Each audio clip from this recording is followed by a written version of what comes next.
Hi friends, welcome to Subu edu plus. നമ്മൾ ഇന്ന് കാണാൻ പോകുന്നത് പേസ്റ്റ് സ്പെഷ്യൽ ഫംഗ്ഷനെ കുറിച്ചാണ്. അതായത് MS വേർഡിൽ ഉള്ള ഒരു പ്രധാനപ്പെട്ട ഫംഗ്ഷനാണ് പേസ്റ്റ് സ്പെഷ്യൽ ഫംഗ്ഷൻ. അത് എല്ലാവർക്കും അറിഞ്ഞിരിക്കണമെന്നില്ല.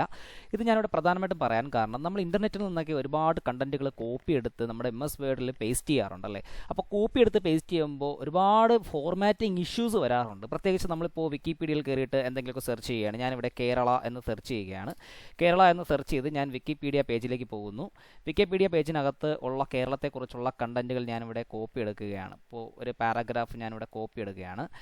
ഈ പാരഗ്രാഫിനെ കോപ്പി എടുത്ത് നമ്മുടെ വേർഡ് ഫയലിലേക്ക് പേസ്റ്റ് ചെയ്യുകയാണ്. പേസ്റ്റ് ചെയ്യുമ്പോഴത്തേക്ക് സംഭവിക്കുന്നത് എന്താണ്?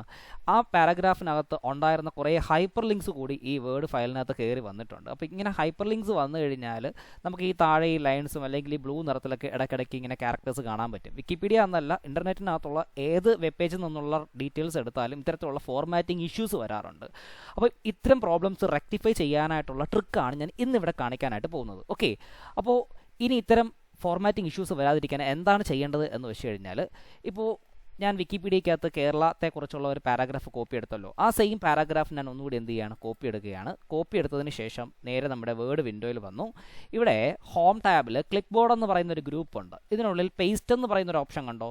ഇവിടെ ക്ലിക്ക് ചെയ്യുക. ക്ലിക്ക് ചെയ്യുമ്പോൾ ഒരു ഡ്രോപ്പ് ഡൗൺ മെനു വരും. അതിനകത്ത് പേസ്റ്റ് സ്പെഷ്യൽ എന്ന് പറയുന്ന ഒരു ഓപ്ഷൻ ഉണ്ട്. പേസ്റ്റ് സ്പെഷ്യൽ ഓപ്ഷനിൽ ക്ലിക്ക് ചെയ്യുക.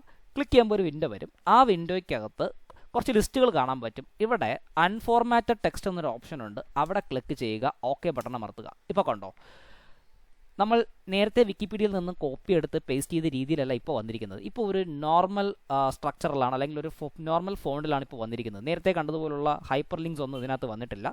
അപ്പോൾ ഇത്തരത്തിലുള്ള പ്രോബ്ലംസ് നമുക്ക് ഇങ്ങനെ റെക്ടിഫൈ ചെയ്യാവുന്നതാണ്. അപ്പോൾ ഇനി മുതൽ ഇൻ്റർനെറ്റിൽ നിന്ന് എന്തെങ്കിലും ഒക്കെ ഡാറ്റാസ് കോപ്പി എടുത്ത് പേസ്റ്റ് ചെയ്യുമ്പോഴത്തേക്ക് ഈ ഒരു ട്രിക്ക് നിങ്ങൾ യൂസ് ചെയ്യുക. അല്ലാത്ത പക്ഷം ഇൻ്റർനെറ്റിനകത്തുള്ള അല്ലെങ്കിൽ മറ്റ് ഫോർമാറ്റ്സും കാര്യങ്ങളും ഒക്കെ, ഹൈപ്പർ ലിങ്ക്സും കാര്യങ്ങളും ഒക്കെ നമ്മുടെ ഡോക്യുമെൻറ്റിൽ കയറി വരാനായിട്ട് ചാൻസ് ഉണ്ട്. അപ്പോൾ ആ ഓരോ ഹൈപ്പർ ലിങ്ക്സും എടുത്ത് മാറ്റുക, അല്ലെങ്കിൽ ഓരോ ഫോർമാറ്റ്സും കറക്റ്റ് ചെയ്യുക എന്നുള്ളത് ലോട്ട് ഓഫ് ടൈം കൺസ്യൂമിംഗ് ആണ്. സോ ഇങ്ങനെ ചെയ്യുക.